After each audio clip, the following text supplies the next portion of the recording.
Hola, muy buenos días, buenas tardes, bienvenidos a Más que Raras. Nuestro podcast son enfermedades raras hechas por latinas para latinos. Hoy estamos súper contentos, por fin creo que llegó la primavera. Estamos aquí con Vicky, que está siempre en verano, porque Vicky vive en el sur de la Florida y yo estoy aquí arriba en el norte, donde siempre hace frío. Seguimos con frío, pero salió el sol por lo menos.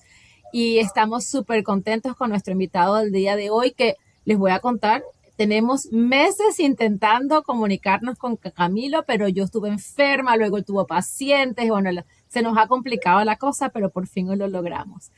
Como siempre, yo soy uno de sus anfitrionas, Débora Requesens, que estoy en el Orphan Disease Center en la Universidad de Pensilvania, y aquí estoy con mi gran amiga Vicky Arteaga. Bueno, yo soy Vicky Arteaga, directora para América Latina de SYNGAP Research Fund o Cure SYNGAP 1 y mamá de Amelia, también con una enfermedad llamada SYNGAP. Muchas gracias a quien nos escucha el día de hoy.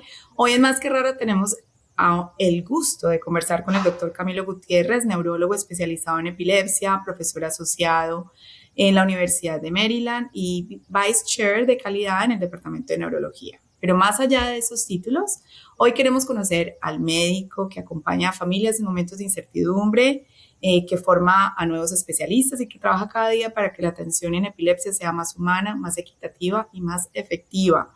El doctor Gutiérrez ha dedicado su carrera al estudio de las crisis epilépticas, el uso del electroencefalograma como herramienta diagnóstica clave y a mejorar la calidad del cuidado dentro de los sistemas de salud. Y algo que más valoramos especialmente en Más que Raras es su interés por reducir disparidades y por garantizar todos los pacientes, especialmente de nuestra gran comunidad hispana, latina, reciban una atención digna y basada en evidencia. Hoy queremos hablar de su camino, de sus aprendizajes y de lo que significa realmente cuidar a una persona con epilepsia en nuestro mundo actual. Camilo, un gran gusto. Además hay que aclarar y adicionar que es colombiano, nacido en Colombia, pero creado en Puerto Rico. Camilo, bienvenido. Gracias a estar hoy en Más que Raras. Muchas gracias por la invitación. Bueno, qué bueno tenerte aquí, Camilo. También cuesta decir que conocimos a Camilo muy poco, así que no lo conocemos. Estamos todas aquí al mismo tiempo. Pero lo conocimos en EIS, ¿te acuerdas? Los conocimos en el último congreso en diciembre. Estábamos en Atlanta. ¿Estoy bien? Sí. Y ahí tuvimos el gran gusto de conocerlo. Entonces, Camilo, bienvenido y empecemos entonces, Debbie. Y vamos a empezar, como siempre, en Más que Raras, porque somos todos siempre somos hispanos los que estamos aquí conversando y todos tenemos una historia interesante de cómo llegamos a Estados Unidos. Cuéntanos un poquito de la tuya, que como dice Vicky, vienes de dos países diferentes. Sí, yo creo que yo tengo la historia típica del inmigrante aquí a Estados Unidos. Yo nací en Colombia, en Bogotá, y estoy muy orgulloso de esa parte de mi vida. Mis papás, obviamente sin mi control, se mudaron a Puerto Rico por un negocio que mi padrastro en ese momento tenía. Así que me crié en Puerto Rico, tenía 3 años, perdí todo el acento colombiano, pero no perdí el amor a Colombia, ni a la comida, ni a la cultura. Y de alguna forma mezclé la cultura puertorriqueña, que también la quiero mucho y me siento muy puertorriqueño en muchos aspectos. Y crecí en Puerto Rico y como latino quería siempre ser doctor, quería exaltar la cultura hispana, latina, en todos los aspectos de mi vida. Y mi familia tenía una base en educación muy fuerte. Mi abuelo fue un educador en Colombia, escribió muchos de los libros de educación en Colombia, y mi mamá también fue profesora de universidad y la educación era bien importante para mi familia. Así que quería mezclar una combinación de medicina con educación, era bien importante para mí. Y eso me llevó a la medicina. Tuve la suerte de tener una beca cuando fui a la universidad en Estados Unidos y por la beca pues pude estudiar en Estados Unidos. Volví a Puerto Rico con la idea de ser doctor en Puerto Rico y quedarme en Puerto Rico. Estudié medicina en Puerto Rico. Cuando uno está en Puerto Rico uno se da cuenta de que aunque hay muchos avances y mucha calidad en la medicina, todavía le faltaba mucho por aprender en medicina. Y me recuerdo mucho estar en Puerto Rico aprendiendo medicina y escuchar leer los libros de la gente que publicaba y decidía cómo se iba a tratar a los pacientes en medicina. Y todo venía de Estados Unidos, venía de Europa. Y yo quería tratar a los pacientes de Puerto Rico, pero a la vez yo quería no basarme en algo que venía de afuera. Quería yo ser la persona que también tenía parte de eso y tomar un poco de tomar efecto en esas decisiones que venían. Y muchas veces sentía en Escuela de Medicina que nosotros básicamente seguíamos esos consejos un poco a ciegas. Y cuando iba a hacer mi entrenamiento de residencia, tuve la oportunidad de ir a Filadelfia y entrenar en uno de los mejores centros de neurología y epilepsia en Estados Unidos en aquel momento, en Jefferson University. Y cuando llegué ahí, me di cuenta de que no es tan difícil llegar a ser esa persona que escribe esa regla y trabajar con esas personas que escriben los libros, estaban ahí, esas son las personas con las que yo entrené, y el mundo académico tampoco es tan grande y uno puede tomar efecto en ese mundo. Pero lo que yo sí también me di cuenta cuando llegué a Estados Unidos es que yo estaba solito. No habían, en mi clase de medicina, en mi clase de residencia, no habían otros puertorriqueños, otros latinos. Y los pocos latinos que estaban antes que yo tenían este peso de decir lo que yo haga en esta residencia y cómo yo deje mi experiencia en esta residencia va a afectar a todos los doctores latinos que vengan después de mí. Así que todos ellos se preocupaban por llegar temprano, se preocupaban por ser los mejores de la clase, de siempre hacer las cosas mejor que los otros residentes por este sentido de que si no lo hacen bien, no solamente están afectándose a ellos, sino a todo un grupo de puertorriqueños o de latinos, de verdad, que vienen detrás de ellos, porque en ese momento ser puertorriqueño, ser colombiano, ser latino, a la gente que estaba en liderazgo en estos departamentos no le hacía mucha diferencia. Así que era bien importante hacer eso. Y cuando estuve ya desarrollándome en mi carrera como epileptólogo, tuve que tomar una decisión muy fuerte que era o vuelvo a Puerto Rico, que es donde yo quería volver y donde yo siempre he querido trabajar y ayudar a la gente en Puerto Rico, o me quedo aquí tratando de hacer un impacto en la academia desde el punto de vista latino, hispano, dejarle saber a otra gente que nosotros somos buenos doctores, que podemos hacer buena ciencia, que podemos educar. Y lamentablemente en Puerto Rico no había una estructura académica tan preparada o que fácilmente uno pueda establecerse para hacer ese impacto, y me decidí quedar en Estados Unidos practicando en la academia, que ha sido una experiencia tremenda porque desde que estuve allí me mudé a Temple University a hacer academia ahí, me volví director de una residencia a una edad muy temprana que me ayudó a crear y a ser el mentor de muchos residentes de muchos países y de poder educarlos desde temprano. Y de ahí la carrera me llevó a Maryland, donde pude hacer vice chair también en una edad temprana, y también aprendí mucho de liderazgo y me ha ayudado a desarrollar todas estas cosas que he querido hacerlo y simplemente también expandirlas, no solamente a los latinos, sino a otras culturas, a los residentes que son inmigrantes de otros países que también se sentían que tampoco los oían y que tampoco los veían de la misma manera a otros estudiantes que son americanos, y poder cambiar la cultura. He tenido la suerte también que la cultura ha ido cambiando, la visión de todo esto ha ido cambiando en el mismo momento en que yo estaba entrenándome.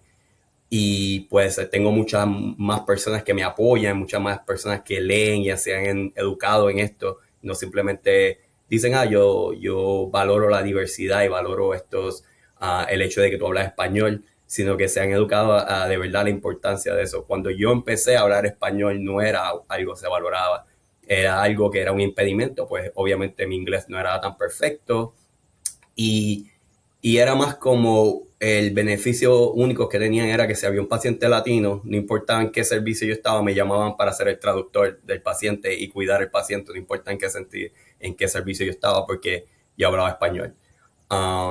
Y ese punto de vista y toda esa mentalidad ha cambiado mucho poco a poco, pero ha sido muy bonito ver cómo eso ha cambiado, ha sido muy bonito ver colegas míos crecer en esta área. he visto, ustedes han entrevistado a otras personas que son colombianas, que son latinas, que han crecido y han estado como en su mundo en Chicago, a la doctora Adriana.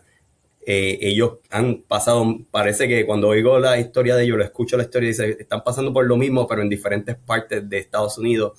Y hoy en día conozco muchos latinos que son jóvenes, que tienen muchas ganas de trabajar, de ser académicos, de ser, triunfar en esta área, y veo mucho más de lo que nunca había visto y eso me hace muy feliz.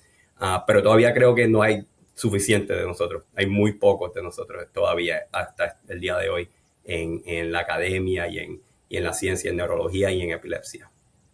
Claro, Camilo, y hablando un poco de ese trabajo de mentor y con tus fellows, ¿qué piensas o qué esperas que ellos aprendan de estas nuevas oportunidades? Que ya el camino, digamos, de muchos de ustedes ya lo han recorrido, como decimos en Colombia, ya han abierto el camino a una mejor aceptación, a una mejor oportunidad o también una visión un poquito más diversa.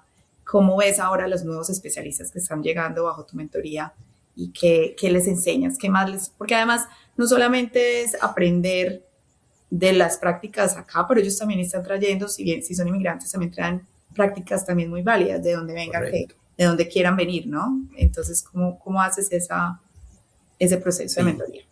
Yo diría que son dos cosas. Una que es, primero, que ahora tienen una voz. Antes no tenían la habilidad de decir, pues yo valgo algo aquí, mi punto es importante y alguien lo va a escuchar. Pero segundo, ese punto es valorado. Lo que acabas de decir, el aspecto cultural, cuando hay un paciente que viene de una cultura diferente, sea la cultura latina, sea la cultura árabe, sea cualquier cultura distinta, estas personas, uno, pueden hablar el idioma, que no significa que eres, porque yo culturalmente soy colombiano puertorriqueño y entiendo estas dos culturas, pero yo estoy seguro que en Argentina a lo mejor haga cosas que no son, o en la República Dominicana, somos bien distintos los hispanos, pero por lo menos hablar español nos ayuda a trascender un poquito de ese a romper el hielo un poquito. Romper el hielo, que ese paciente pues tenga un poquito más de habilidad de estar seguro, de seguridad de que lo vamos a cuidar bien. Y eso es valorado mucho más que antes y ellos entienden ese valor de que había antes. Entonces, algunas veces al principio nos llamaban simplemente para cuidar a esos pacientes, pero ahora nos piden consejos. ¿Cómo es la mejor forma de cuidar a este paciente? ¿Cómo deberíamos atender a esta situación cultural? ¿O cómo podemos hacer que este paciente esté más cercano a nosotros para que nos escuche? Con algo más de respeto, como yo le digo, hacia la diferencia cultural, ¿no?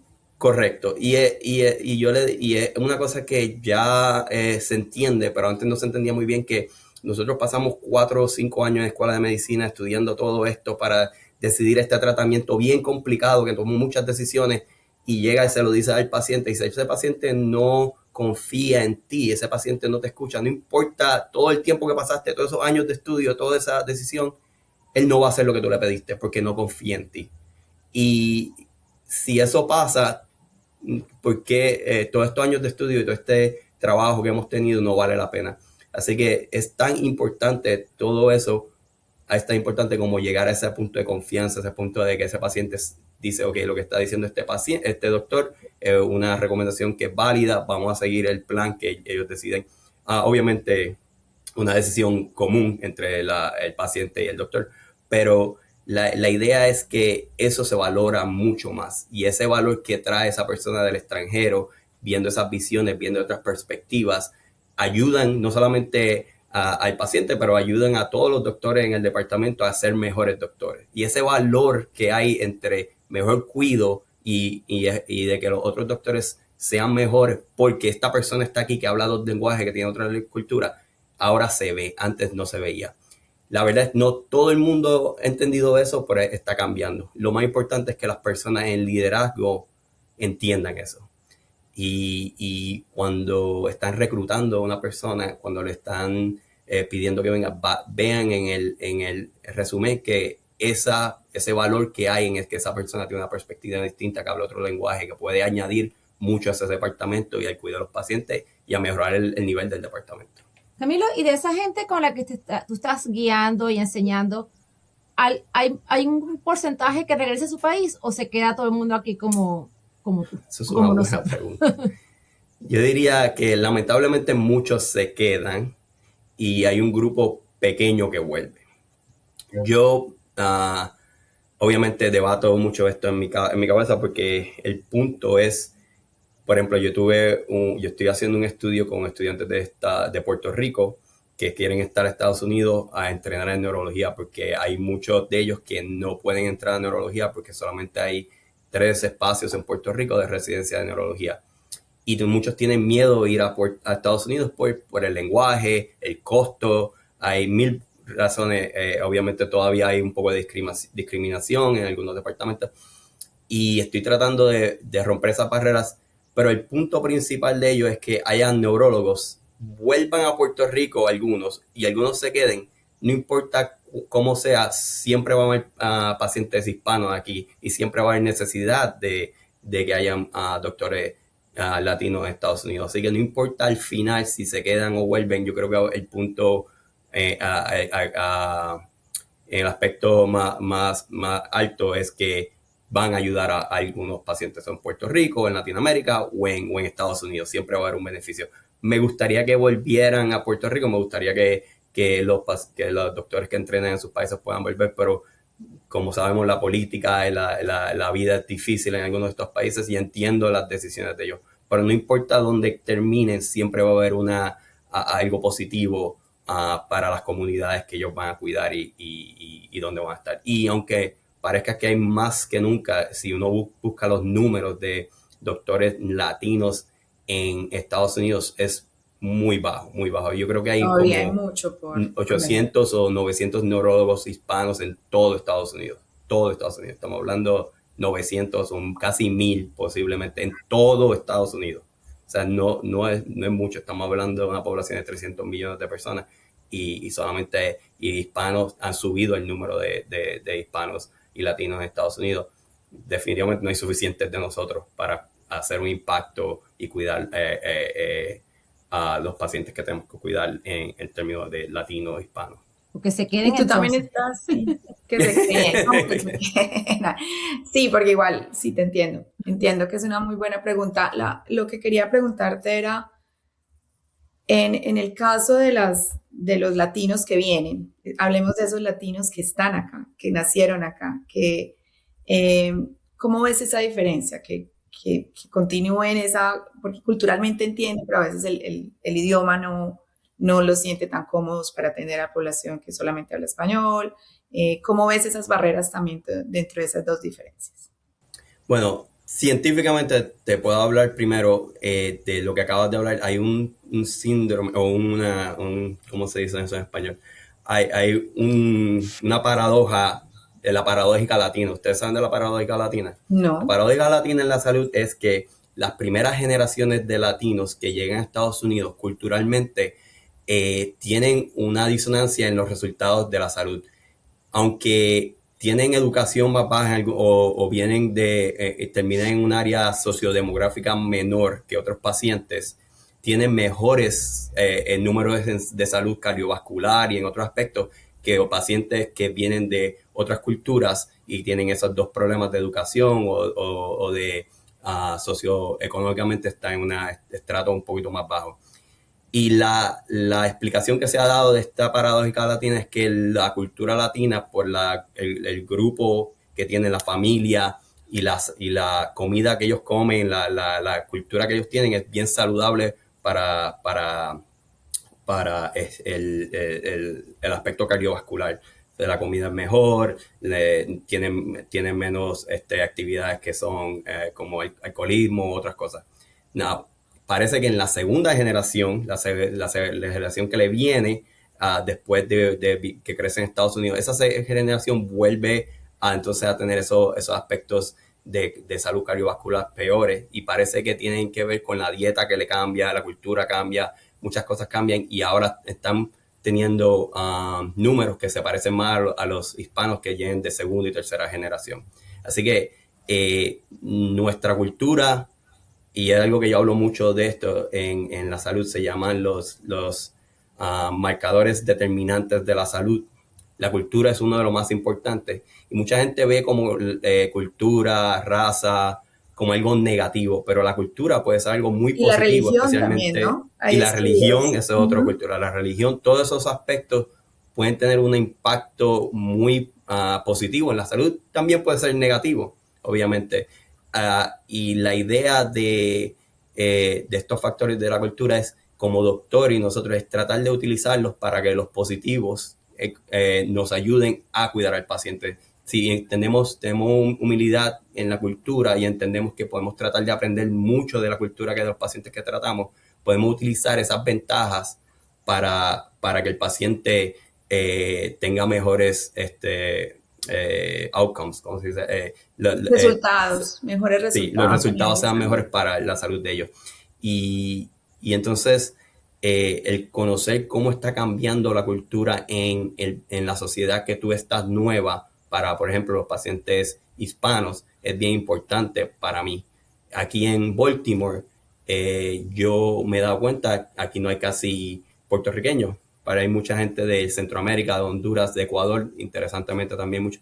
Entonces, ¿cómo ha sido el trayecto que ellos llegaron a Baltimore? Es bien importante para mí, porque entonces eso me hace entender dónde ellos viven, cuáles son los recursos que ellos tienen, dónde ellos van a buscar recursos cuando los necesitan, si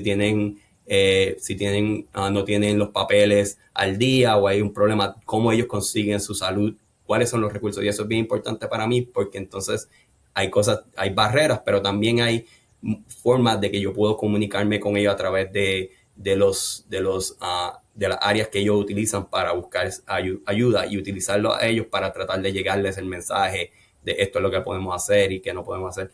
Así que es bien importante los latinos y la gente que viene aquí en la segunda generación entender cómo llegaron aquí, cuáles son los recursos para que uno como doctor pueda proveer mejor salud a ellos. Como salud preventiva, algo así, como Salud preventiva. Yo obviamente soy neurólogo y soy epileptólogo, yo estoy un poco súper especializado, pero hasta en esta área yo puedo hacer un impacto con ellos. Increíble. Porque ellos pueden buscar recursos, medicamentos que son un poco difíciles de conseguir, los puedo ayudar. Y simplemente tener un doctor que habla español le ayuda a entender el sistema, que es bien complicado, un poco mejor. Me encanta que digas todas esas cosas positivas de nuestra cultura, de lo que nos trae nuestra comida, nuestras creencias, pero mencionaste un poco las barreras y yo sé que la lengua, bueno, como acabamos de decir, puede ser una muy importante, pero ¿cuáles son otras barreras que todavía tenemos en la comunidad, en las cuales tú tienes que lidiar y tienes que enseñarles a tus fellows también a lidiar con ese tipo de barreras? ¿Cuáles son las principales y qué hacen con ellas? ¿Cómo han logrado pasar un poco y atravesarlas y llevarlas a que no sean barreras ya? Las barreras que los pacientes tienen, yo escribí cuando estaba pensando esto al principio de mi carrera, estaba pensando cómo yo puedo organizar estas barreras que los pacientes tienen para el mejor cuidado de nosotros. Y hice un acrónimo que en inglés que se llama FACES, las facetas del cuidado. Y estas son las barreras específicamente de los pacientes. Quiero explicar que los pacientes tienen estas barreras, pero la verdad es que nosotros como doctores usamos esas barreras para tratar de crear métodos para eliminar esas barreras. Entonces está el fear, que es el miedo al cuidado de esto, y dependiendo de la cultura negra aquí en Baltimore tiene miedo distinto a la cultura hispana o latina. El acceso al cuidado. El acceso al cuidado en Estados Unidos está bien demarcado por si tienes tu plan médico, si tienes Medicare, Medicaid, si tienes cuidado privado. Claramente los accesos que tienes a medicinas, el acceso que tienes a verme a mí, a ver a especialistas es bien distinto, y esto ha sido probado y enseñado en muchos aspectos. La cultura, como ya hablamos, la T es de trust, o la confianza que ellos tienen, y yo puedo hablar muy largo en términos de la confianza, pero quisiera hablar un poquito de la confianza. La sociedad, los aspectos sociales, llegar a la clínica, tener transportación, todas esas cosas son barreras importantes. El lenguaje, más que todo, para nosotros es muy importante. Y en esa sociedad, en la S, no lo puse cuando escribí yo escribí este acrónimo en 2017, cuando yo estaba haciendo la investigación, le estaba preguntando a los doctores de Estados Unidos cuáles son las barreras que ellos ven. Y yo pregunté que si el sesgo o el prejuicio médico era una de las barreras. Y a mí me llegaron muchos correos médicos diciendo de que cuáles eran mis intenciones, que los doctores no tenían sesgos, que los doctores no estamos aquí para maltratar a la gente, que es lo que yo quería, que ahora mí. Y en un momento de debilidad no puse physician bias o el sesgo, el prejuicio en como una del acrónimo, pensando que iba a causar más controversia y menos ayuda cuando escribí el manuscrito que estaba tratando de publicar esto. Y lo puse bajo la S de problemas de esa sociedad, pero estaba ahí en el manuscrito, está escrito. Y entonces ahí ya está el punto de que hay una barrera principal que tiene que ver más con los doctores y el sesgo de los doctores. Pero en términos de la confianza, aquí en Estados Unidos es bien importante entender que los bastiones o las cosas que uno ve como ser humano que deben funcionar en el gobierno para cuidarte, para traerte cuidado, todo tipo de aspectos de vida, han sido los mismos bastiones, son las mismas gente que han causado daño y han hecho históricamente daño a los pacientes y a los humanos. Por ejemplo, tratando de conseguir un préstamo en un banco para tratar de tener tu casa y cosas. Es claramente, históricamente, para personas que tienen nombres que no son de americanos típicos, si son o judíos o negros o hispanos, menos chance tienen de conseguir ese préstamo. Si tú no tienes ese préstamo, no puedes tener una casa. Si tú no puedes tener una casa en un sitio bueno aquí en Estados Unidos, no tienes buena educación. La educación aquí está basada en donde tú vives, la educación pública por lo menos. Y entonces ya estás afectando tu educación pública y ellos saben que han habido históricamente ese problema. En el área de la ley y legislación, claramente han arrestado gente negra, gente hispana con mayor números que a la gente blanca. Ha sido claramente que esto no es correcto y se ha demostrado en muchos aspectos. En el área de la vivienda, hay una cosa que se llama redlining, que es un proyecto que hubo en los 1930 de tratar de separar dónde eran las áreas que vivían la gente negra, hispana, judía, inmigrante versus la gente blanca, y en esa área hicieron mucho más difíciles poder coger préstamos para poder vivir en esas áreas. Y así que si tú querías un préstamo y eras una persona blanca en un área correcta, te daban un préstamo mucho más básico con intereses mucho más bajos. Si estaba en el área donde vive la gente negra, hispana, los préstamos iban a ser súper altos, casi no te lo iban a dar. Y entonces esa gente nunca pudo conseguir casa. Si tú no tienes casa, tú no creas dinero que puede pasarse a tu familia. Y era muy difícil. Los que lo hacían pagaban unas tarifas muy altas de interés si se los daban. Estamos hablando de ¿qué otra área? Vamos a llegar a la salud. En la salud han habido, en el área hispana, por ejemplo, sabemos que en Puerto Rico hicieron experimentos con los anticonceptivos a dosis muy altas en las mujeres. Los primeros anticonceptivos fueron tratados en Puerto Rico, dosis muy altas que ahora sabemos que pueden causar cáncer, que pueden causar trombosis. Todos esos experimentos fueron hechos en Puerto Rico. Aquí en Baltimore utilizaron las células de una mujer que tenía un cáncer para hacer todos estos avances médicos sin darle ningún crédito ni explicarle cómo utilizaron esas cosas. Han habido los experimentos de Tuskegee que hicieron en la sífilis, le daban sífilis a las personas negras. Eso ha pasado y todas estas personas saben que esto ha pasado en todas las áreas más importantes de la vida. Entonces, cuando ellos llegan a vernos a nosotros como doctores, ellos, aunque yo tenga la mejor actitud del mundo y quiera ser el mejor doctor del mundo, ellos no saben quién yo soy. Ellos no saben que yo hago esto. Y ellos llegan ya con este miedo y esta precaución de, en todos los aspectos, la policía, todos los aspectos de mi vida, han habido históricamente problemas con esto y no puedo confiar en ninguno de estos. ¿Cómo la persona que me provee la salud va a ser distinto que esta persona? Como nosotros, doctores, tenemos que entender que esos pacientes vienen con esa precaución y con esa visión. Y nos toca a nosotros convencerlos de que nosotros podemos ser de confianza, de que sí hubo errores, de que sí aceptamos que eso existió, pero eso está mejorando, y de que sí hay prejuicios y nadie lo está escondiendo, pero estamos haciendo lo mejor para que eso mejore. Y queremos saber cuáles son las cosas que ellos necesitan para nosotros ser mejores doctores. Así que al principio se ponía mucho esto en los pacientes, pero hoy en día nos damos cuenta que esto es nuestro problema. Es nuestra parte de ser doctor. Este es un buen doctor, entender, estudiar y mejorar el cuidado de los pacientes. Mucha gente habla de el health literacy o el entendimiento de la salud, y cuando uno estaba en escuela de medicina decían es que este paciente tiene el entendimiento de la salud es muy bajo, que era otra forma de decir que el paciente no tenía educación, poco IQ, y lo que nos decían es pues si ellos no entienden, ellos no entienden. Ahora nosotros sabemos que eso es lo peor que tú puedes decir. Si el paciente no entiende, no es la culpa del paciente. El paciente no tiene la culpa de no entender, de no tener la educación, de no saber de ciencia, de no saber. Es nuestra responsabilidad explicarle lo que nosotros, las decisiones que ellos tienen que tomar, darle la opción de tomar en la forma más simple de que ellos entiendan lo mejor posible.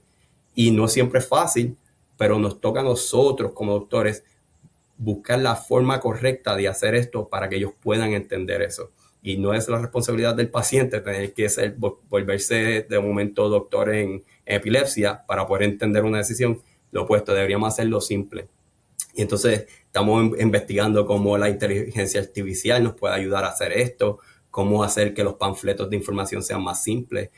Yo cambio mis entrevistas para que en vez de tomar tanto tiempo en la parte científica, tomar más tiempo en entendiste cómo este medicamento te puede afectar, si no lo consigues en esta farmacia, cómo los puedes conseguir en otra farmacia. Cosas más simples del día a día que hacen que el paciente diga, ok, yo puedo confiar, yo puedo entender cómo me puede comunicar una pregunta a mí, cómo llegar a mí otra vez, que no hay una barrera, que él se sienta que yo estoy perdido y nunca me voy a volver a ver. Y todas esas cosas han cambiado en términos de cómo cuidamos. Y estas facetas de las que yo hablé, cada una tiene su impacto en el cuidado del paciente, como nosotros decimos que nosotros como doctores tenemos que cambiar para que ellos puedan eliminar esas barreras. Y me encanta porque es un proceso de cambio, pero también de entendimiento de que históricamente vienen unas injusticias muy grandes en todos los aspectos, ¿cierto? Y hablando un poco también de la salud, la parte de que no hay diversidad en los estudios clínicos, ¿no? Que no, los pacientes de minorías no participan. Esto lo hemos hablado en varios capítulos, empezando porque, no, es que no sé, no se inscribieron, no se registraron y ahí quedan, ¿no? Que no están interesados o no tienen la educación, pero a veces no saben. Los médicos ya tienen también, son latinos, de pronto no van a entrar, entonces tampoco ni siquiera se lo plantean en la mesa como una opción de tratamiento, que hay un ensayo clínico que pueden participar. Entonces sí hay bastantes razones por las cuales no solo es que no quieren participar, es que no saben, no tienen una información en español, no tienen unos consentimientos informados claros, no hay esa confianza, no se ha creado esas puentes de comunicación que te deja tomar decisiones informadas, porque no es obligatorio tampoco participar, ¿no? Lo hemos hablado pues en varias ocasiones. Con respecto a esa investigación, o sea, sabemos muy bien que entiendes, haces abogacía, estuviste en una presentación muy interesante en AES sobre minorías y sobre disparidad. Cuéntanos qué más haces en ese tema de liderazgo, cómo te involucras. Sí, en investigación tú pusiste dos puntos. Hay un punto es que no hay participación de minorías en los estudios, que es bien importante. Pero además de eso, para un segundo insulto en eso, es que cuando hay participación de minorías, demográficamente nosotros en cada estudio siempre claramente ponemos a mujer, hombre, edad, cuáles son otras que generalmente se ponen. Esos son los principales. Pero es importante saber si la raza, la etnicidad, si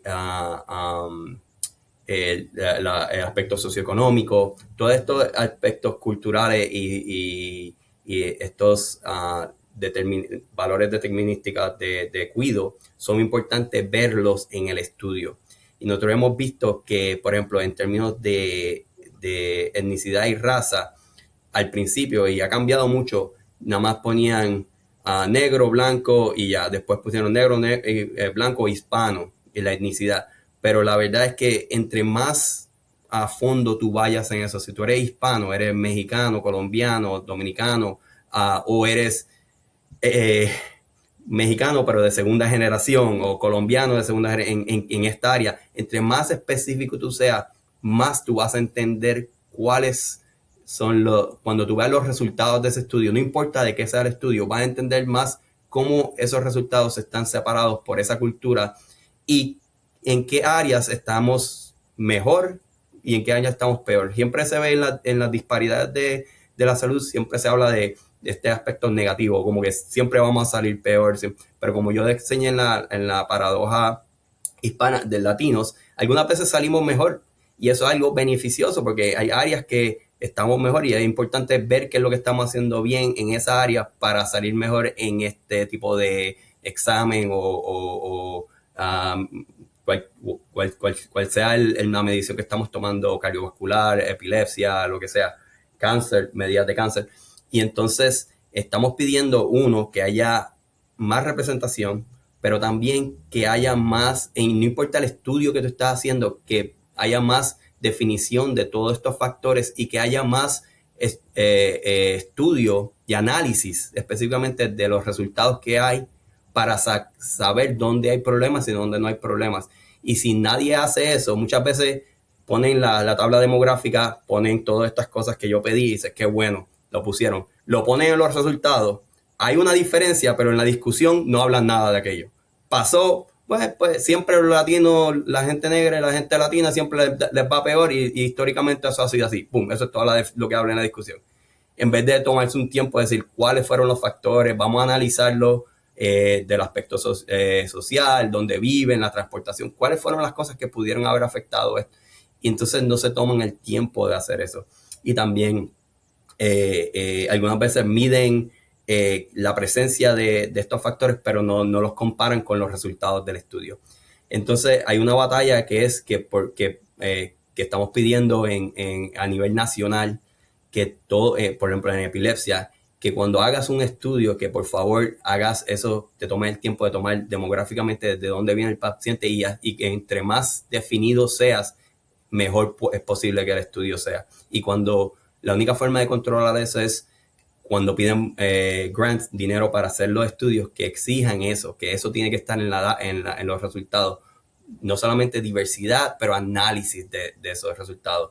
Y pidiendo eso hace que es posible que el valor de esos estudios y los resultados sean mucho mejor para todos, no solamente para las minorías, pero para todos.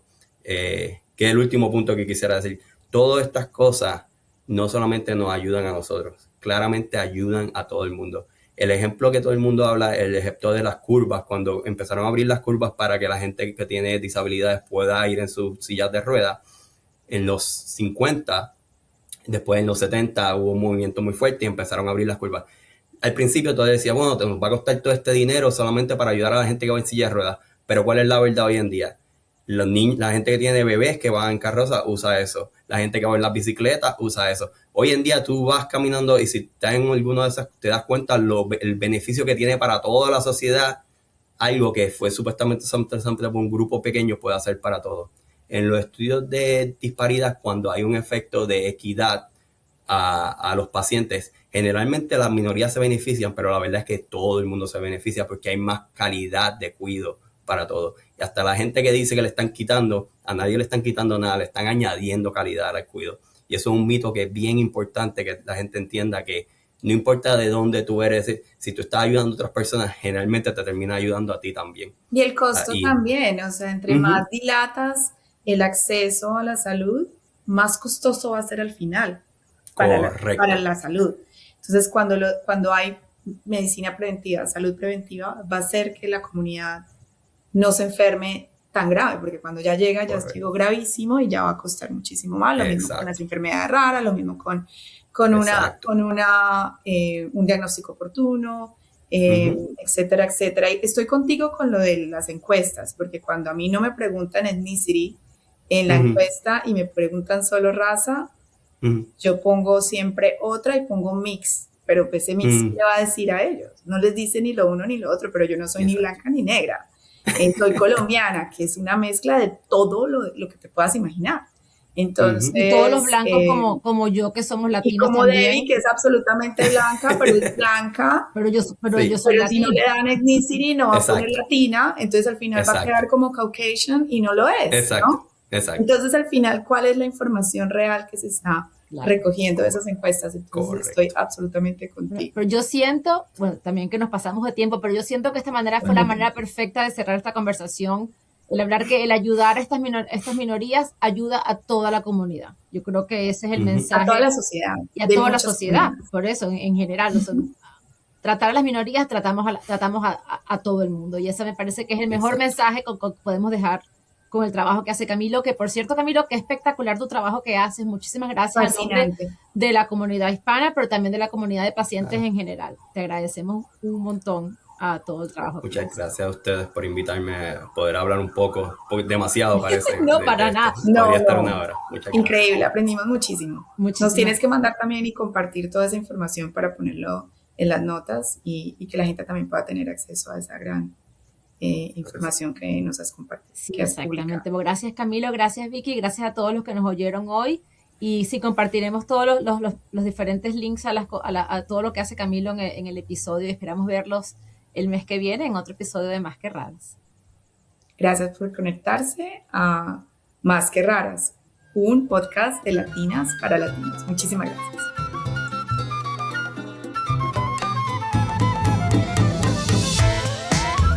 Más que Raras es presentado por Vicky Arteaga y David Requesens, producido por Bloodstream Media. Si estás interesado en ser parte de nuestros anuncios y publicidad, envía un correo electrónico a advertising@bloodstreammedia.com. Nos vemos el próximo mes con otro episodio.